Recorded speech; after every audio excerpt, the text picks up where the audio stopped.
Step 1. Find the scratchy unit app. Now touch the hole. Then press the plus. Then add a character, press the plus sign.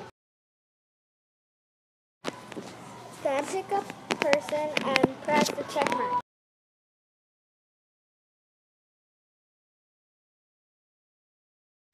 Press a background. Then you can pick a background and press the check mark. Then press the yellow button and press the green flag and drag it down. Then press the purple button and drag down the speech bubble button. Attach them. Tap the purple block where it says hi.